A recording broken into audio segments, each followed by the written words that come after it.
Путин отметил активность молодежи России и Таджикистана. К межрегиональным контактам все активнее подключаются представители молодых поколений россиян и таджикистанцев, заявил глава России Владимир Путин.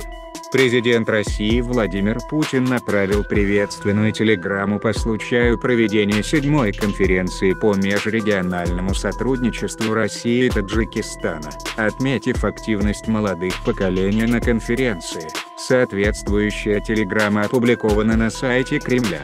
Ранее фонд Росконгресса сообщил, что участники конференции по межрегиональному сотрудничеству России и Таджикистана обсудят 16-17 апреля в Москве вопросы сотрудничества в сфере сельского хозяйства, логистики, промышленности, развития механизмов инвестиционного и торгового потенциала.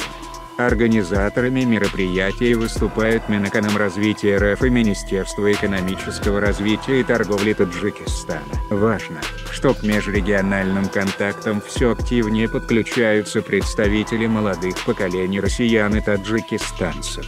Об этом наглядно свидетельствует проведение в рамках конференции молодежного форума, говорится в тексте телеграммы.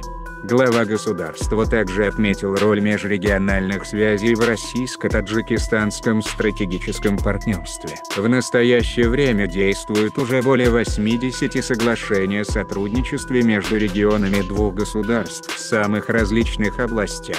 Реализуются совместные торгово-экономические, инфраструктурные, промышленные, научно-технические, социальные и гуманитарные проекты. Создаются условия для улучшения инвестиционного климата, подчеркнул президент. Путин выразил уверенность, что участникам конференции удастся наметить перспективные формы и механизмы межрегиональной кооперации, а также внести значимый вклад в упрочение дружбы и взаимопонимания между народами РФ и Таджикистана.